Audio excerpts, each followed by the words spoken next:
Good morning.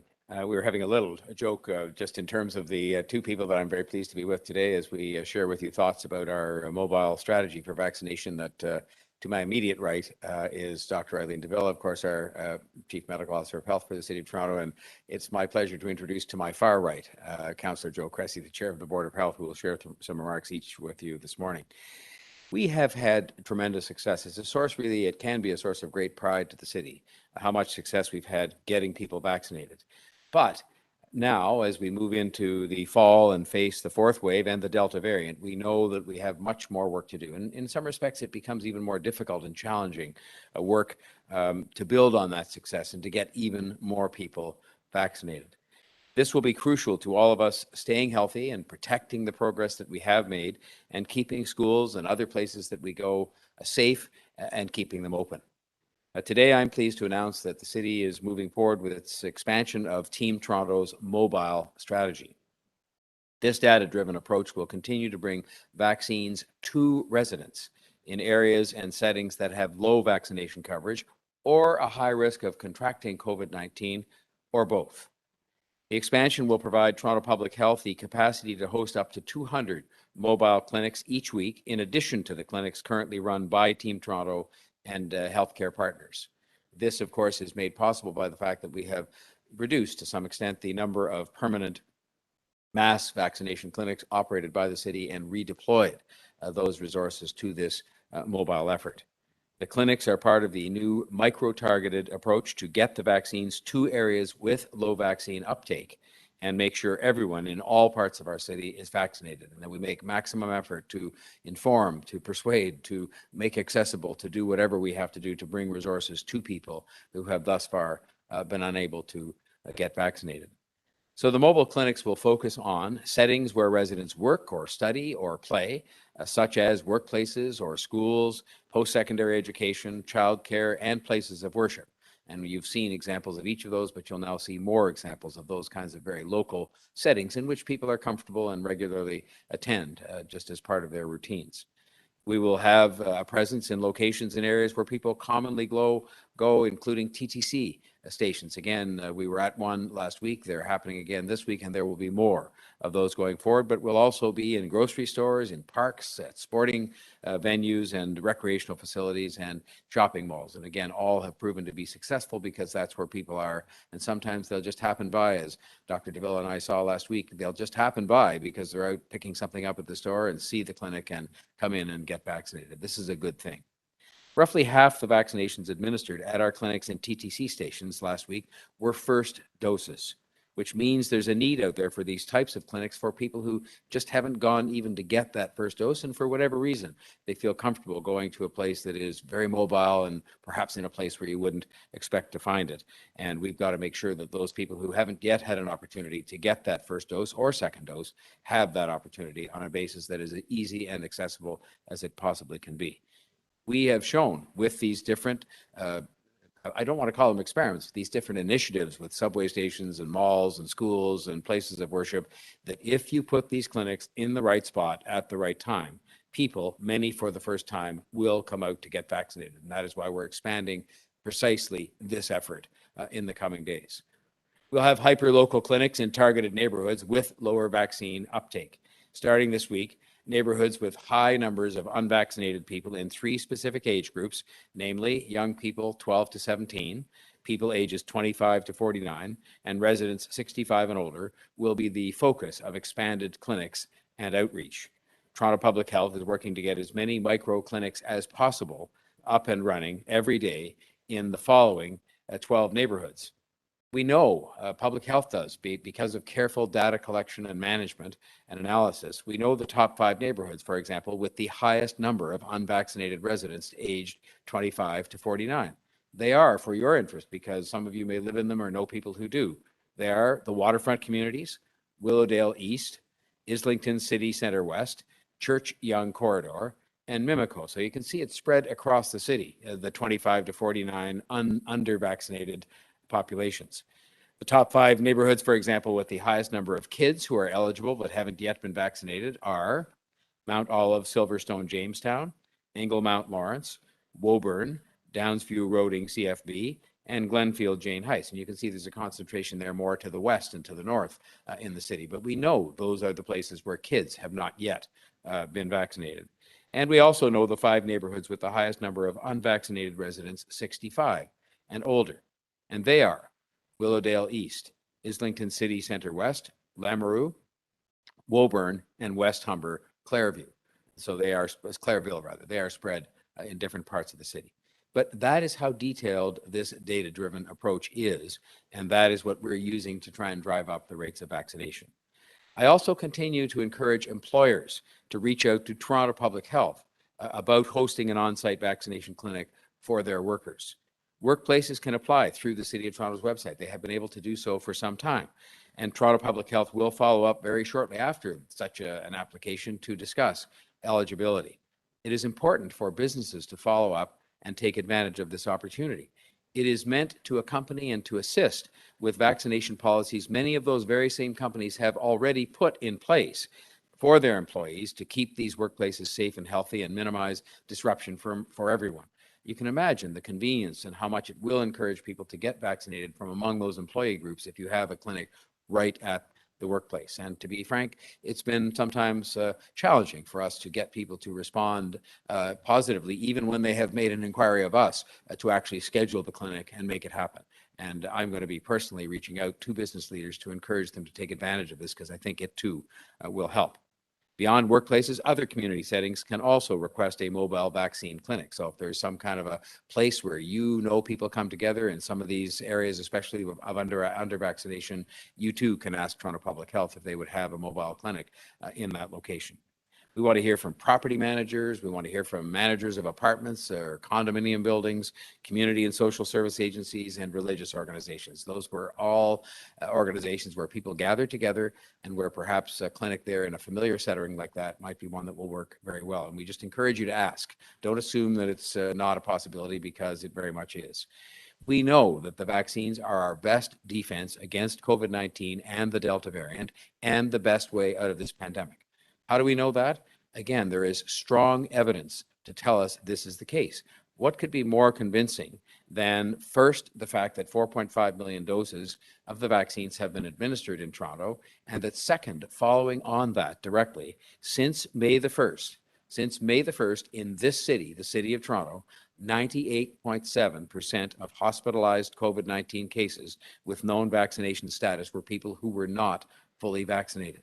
So if you ended up in the hospital, 98.7% of the time, you were also someone who was not fully vaccinated. And it shows you the beneficial effects of these vaccines. Fully vaccinated people have greater protection against COVID-19 than those who are not. So please do not wait to get vaccinated. A look at what is happening elsewhere would tell us that caution is still the order of the day when it comes to battling the Delta variant in particular. And we want schools and other important places that are important to the lives of people in the City of Toronto to stay healthy and to stay open. That is the objective, to make sure that people stay healthy, but also to make sure that we can stay open as a society.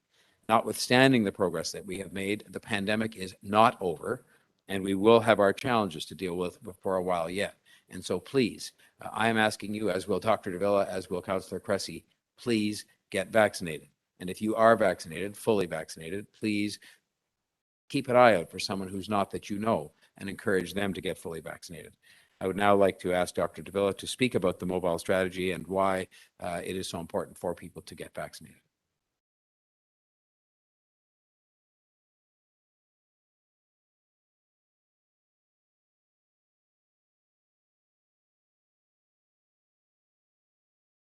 Thank you, Mr. Mayor, and good morning.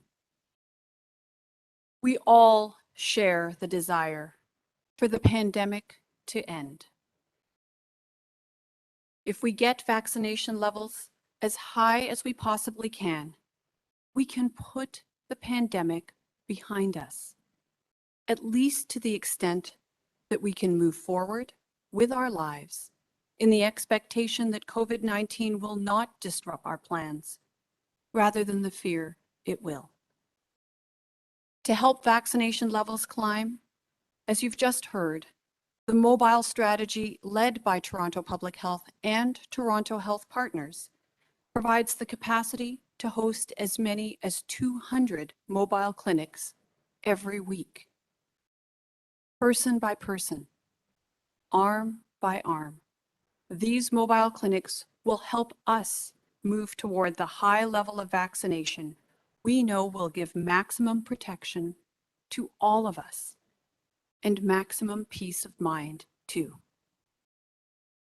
Yesterday, we talked about schools and the importance of doing everything we can to support schools in their functioning and to stay on top of outbreaks in them. An ounce of prevention is always worth a pound of cure. So the most effective thing we can do in support of the school year is to get vaccinated. Infections have to come from someone. The more people who are vaccinated, the harder it is for COVID-19 to infect anyone else. We're doing well, but best protection is measured by delivering 2 doses of vaccine to all those who are eligible. We're getting there every day, but we have a ways to go from where we are to where we want and where we need to be. Narrowing the gap between the two makes a vital difference to our ability to bring COVID-19 under control. Every person in Toronto, every person everywhere is reliant on everyone else to get vaccinated in order to protect us, to protect our health, to protect our economy, and to protect our day-to-day lives. With that, I'll now hand the podium over to Councillor Cressy.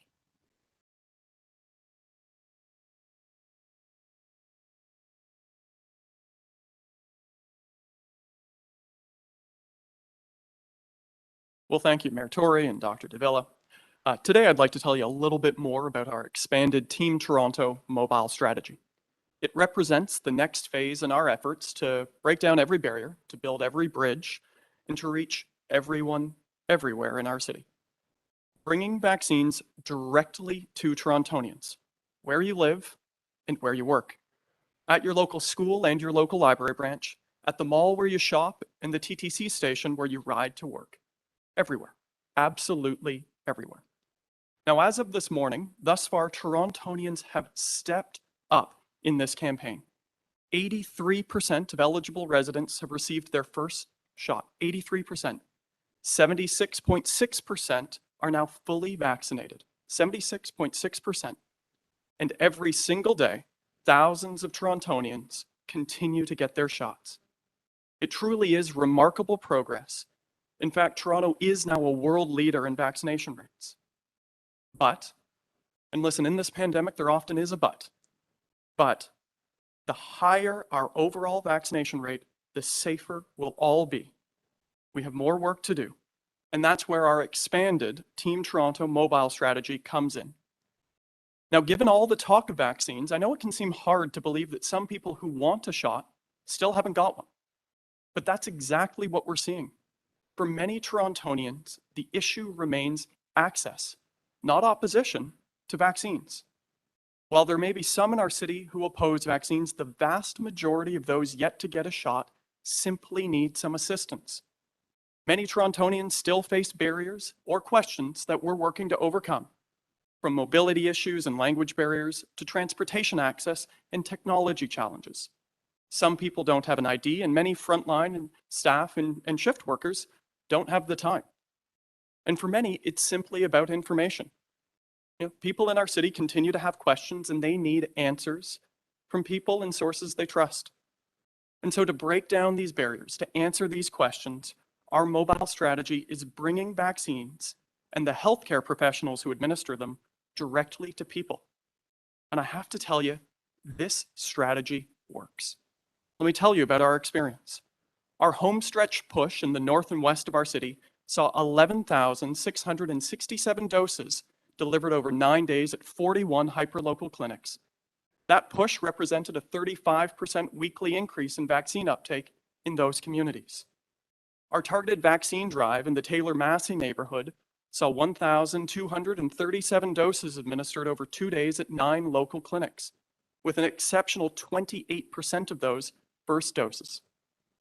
And just last week, we saw similar success and results at pop-up clinics at TTC stations and local schools. As the mayor noted, 2 TTC station clinics saw 300 residents get their first shot. And on Sunday, just a couple days ago, we hosted a clinic at a school in the Jane and Finch neighborhood. 79 kids got vaccinated. 45 of them, 59%, got their first shot. Listen, in a city with 2.7 million people eligible for vaccines, 345 first doses at 2 small mobile clinics may not seem like a lot, but it's this type of relentless, local, and targeted on-the-ground work that will make all the difference. That's what the Team Toronto mobile strategy is doing. And so it's been a long 18 months. People are tired. People have suffered. Torontonians just want this all to be over. And it will end. We just need to keep working. We need to keep pushing. And we need to get our city vaccinated. With that, I'll turn the podium back over to Mayor Tory and we'll answer any questions you may have. Thank you.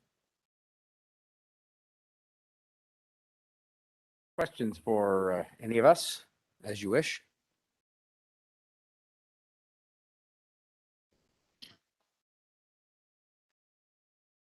Hi, this is Melita Sheikh with City News. Mayor Tory, my question for you is, are you concerned that the provincial government's policy on vaccine certificates may only be a guideline for municipalities and leave it to each region to decide what to do?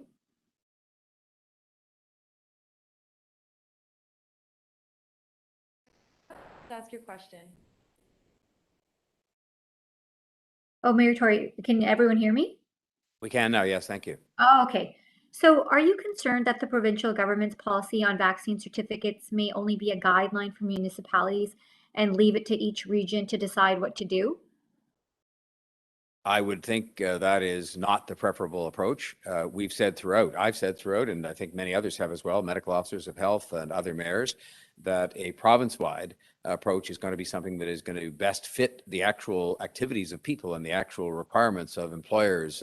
Employers often have multiple places of employment, but the same policy would apply in different municipalities in different parts of the province. And the province is also the government that has the information on who's been vaccinated. It has responsibility for healthcare, education, and employment. And so I think the best answer is a provincial answer. Again, for the life of me, this is just a practical matter to allow people to have the information they need to work and to play and to live their lives. And I don't understand why there would be any hesitation to do so. Thank you.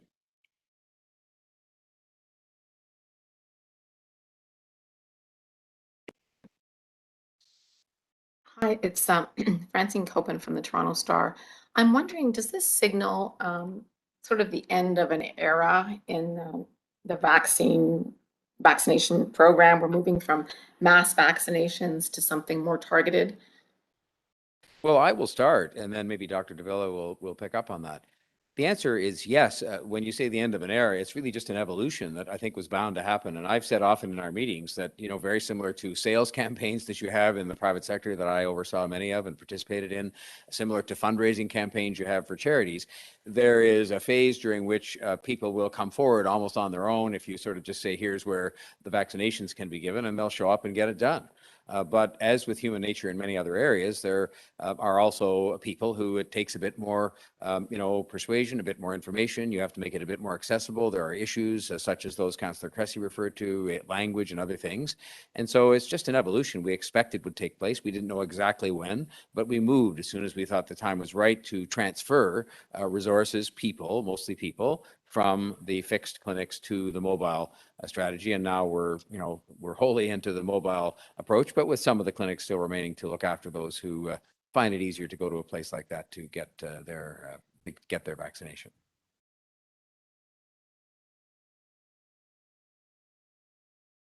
So thanks, Mr. Mayor, and thanks, Francine, for the question. I think exactly as the mayor pointed out, in other realms of human activity, the same thing applies in the practice of medicine and in public health medicine in particular.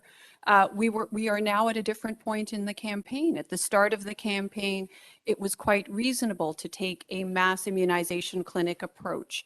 But now, with changing circumstances, we adjust our approach in keeping with those circumstances, very, very typical within the realm of the practice of medicine, and as you've heard, in other spheres of human life and activity overall. So I suppose you could call it the change in phase or the end of an era, but I think it's quite appropriate to the circumstances, all with the objective of making sure we are making it as easy as possible for people to actually get access to the protective benefit of vaccines, given our circumstances.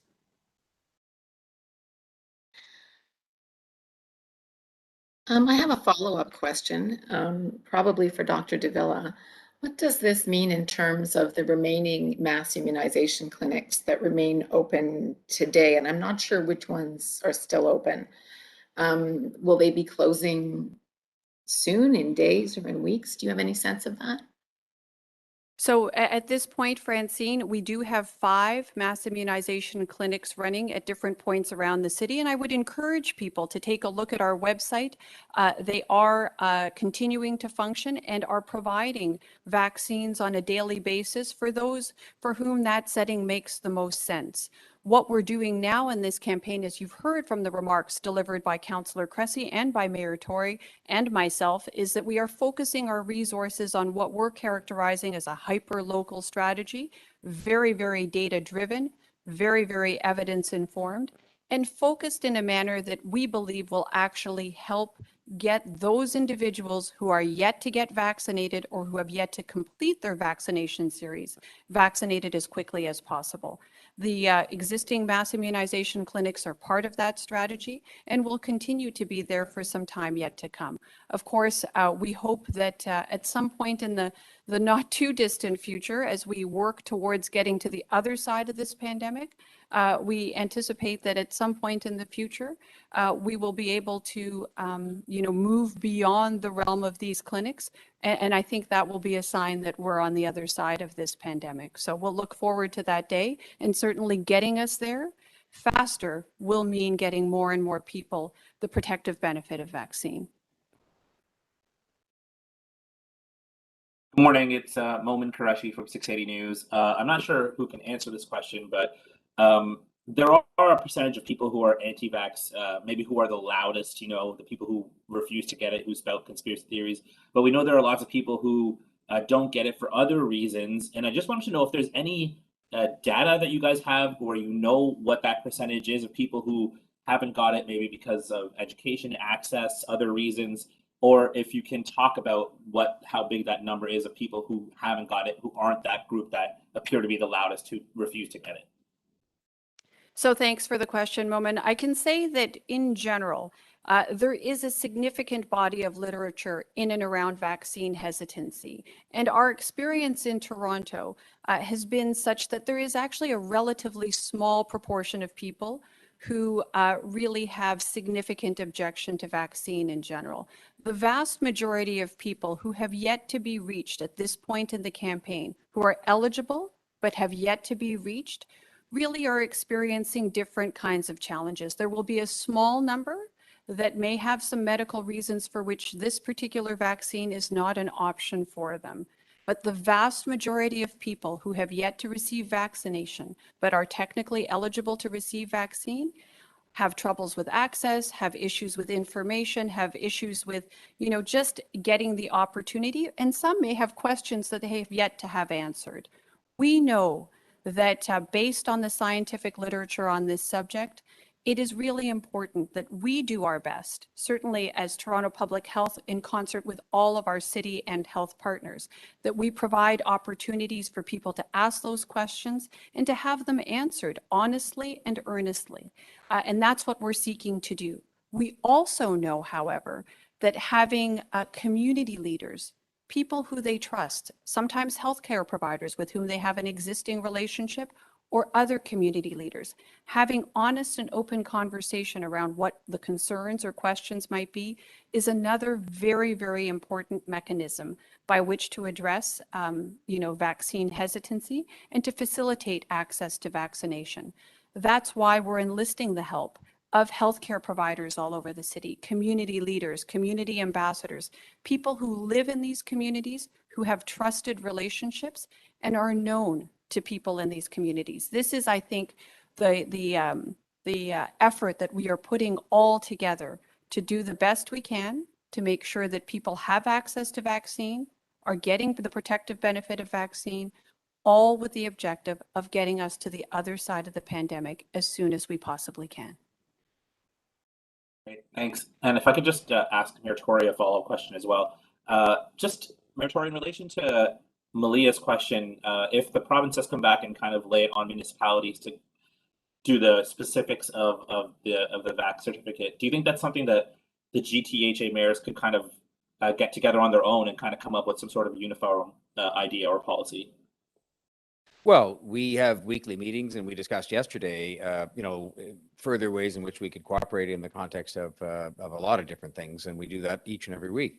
And I'm not saying that we can't cooperate to make things run more smoothly, but I am saying, and I have said consistently throughout, that a province-wide vaccination proof application of some kind is what is necessary here because of the mobility of people around the province for work and for other purposes, and because of the fact that you want to avoid confusion.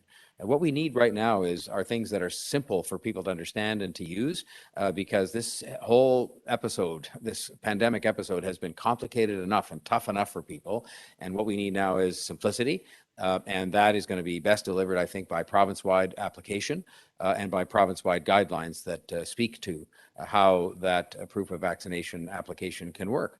And so I just think that is a far preferable way to go about it. But, I will say to you that the environment, and I think if you look at a statement we put out yesterday from the GTHA mayors and chairs, it was very much cooperative and willing and anxious to work with the province to make sure that all of this continues to work in the best interest of keeping people healthy and keeping things reopening on as steady a basis as possible, including and particularly starting with the schools.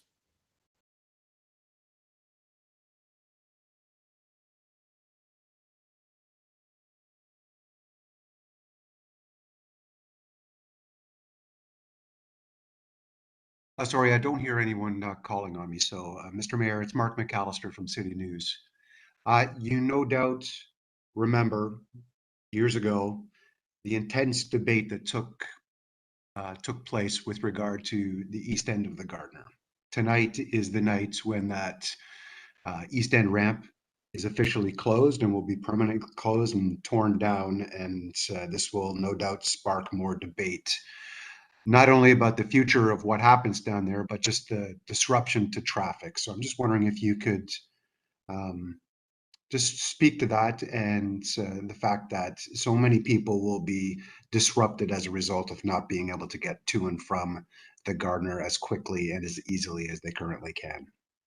Well, first of all, had the entire Gardiner Expressway been taken down, the traffic disruption would have been monumentally worse than what is going to happen as a result of some construction that will happen on a temporary basis and the removal of this ramp. But let's look at the plus side of the removal of this ramp, which will provide for easier access to the waterfront. It will help us in our flood protection efforts. It will allow for some construction that will happen to create pedestrian, cycling, and even a linear park. So there's a lot of benefits that will come from this as part of the overall agreed upon redevelopment of the Gardiner Expressway. The expressway itself in due course will be moved, as people probably know, much closer to the train tracks so as to free up access to waterfront land and make it more open in that area. This is a discussion and a decision that was taken by the City Council a number of years ago. The planning and design work has continued during the time between, and now we're proceeding to do the work.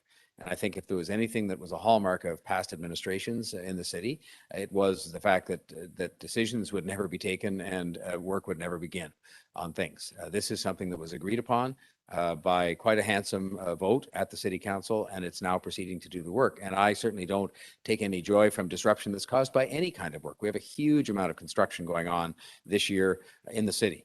But let's remember, this is the fastest growing, or if it's not, it's one of the top 2 or 3 fastest growing cities in all of North America. I'm proud of that because it means people from around the world are choosing Toronto. People from this country and this continent are choosing Toronto to come and build our economy and build up one of the world's most livable cities.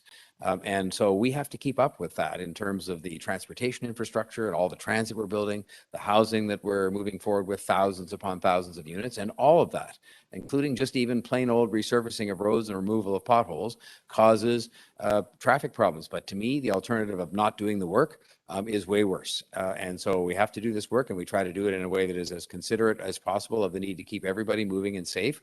And that includes not just drivers, but pedestrians, cyclists, and others.